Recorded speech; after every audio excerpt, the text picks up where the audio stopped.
Hello everybody, welcome back to a brand new video. Today we're going to be doing the President Hamilton timeline, episode 3, of doing the years from 1839 to 1859.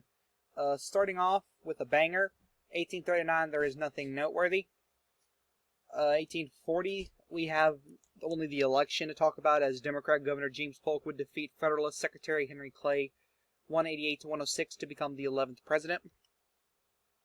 1841, nothing noteworthy. 1842, we would have the Dole Rebellion. President Polk would sign the Armed Occupation Act. Texas would become fully annexed in this year by President Polk, meaning the Mexican-American War would begin. Polk would sign the Webster-Ashburn Treaty, which would end the Mexican-American War within California, just not the war entirely, but the Second Seminole War would end this year as well. 1843, there is nothing noteworthy. As we go into 1844, we would have the Great Flood of 1844. James K. Polk would not run for re-election as he does in our real timeline. You know, that still happens. And we take a look as Federalist Secretary Daniel Webster would defeat Democrat Ambassador George Dallas 145 to 134 to become the 12th president. At 1845, there's the Great Pittsburgh Fire and the Great New York City Fire of 1845. Don't know why things are being set on fire, but I guess it's just hot. Going on to 1846, there's nothing noteworthy. 1847, President Webster would sign the Treaty of Cahuenga, which, land Native Americans, you know how that works. The American Medical Association is founded, and the Whitman Massacre, which is slaughtering natives. Fun.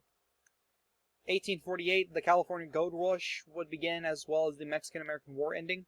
Going on 1848, President Daniel Webster defeats Democrat Senator Lewis Cass 153 to 137 to win re-election.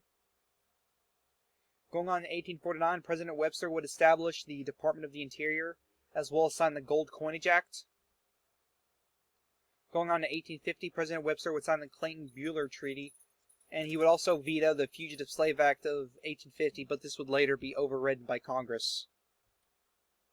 1851, the Great Flood of 1851 would occur. Going on to 1852, Democrat Senator Franklin Pierce would defeat Federalist General Winfield Scott 191 to 105 to become the 13th president. So, there you go. That still happens. 1853, the Costa Affair, which has to do with the Navy in Mexico. I do know that for a fact. The Norwalk rail accident and the Cincinnati riot of 1853. 1854, there was the Black Warrior Affair. Again, something to do with the ship. I'm just joking. It actually does, but, I didn't mean it in that kind of tone. The Taping Rebellion. President Pierce would pass the Kansas-Nebraska Act, only setting up the Civil War. The Grattan Massacre, as well as Bleeding Kansas. In 1855, the Klamath and Salmon River War, another conflict between natives and Americans. President Pierce would sign the Point No Point Treaty, which ends said war. We would have the Cincinnati riots of 1855. The Quinault Treaty, the first Sioux War would happen in this year. It would begin and end. The Yakima War begins, as well as the Third Seminole War. 1856.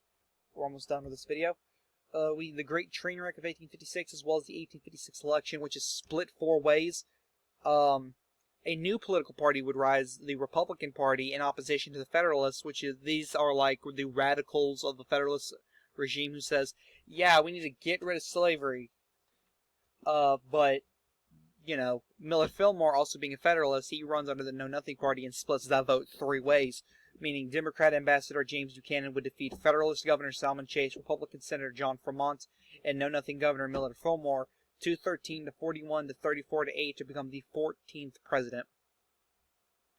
In 1857, there's the Panic of 1857, not good for Buchanan so far. And the Third Seminole War would end in 1958. And the Pikes Peak Gold Rush, that's in Colorado if I'm not mistaken, would begin. So thank you guys so much for watching. If you have any ideas for what I can do with this series to, make it longer or make it more exciting, just tell me. Again, go follow my Twitter, @ChaoticPolitics. Please, I need more followers. I tweet sometimes, but please, yes, go follow me. This is the Chaotic One saying, peace.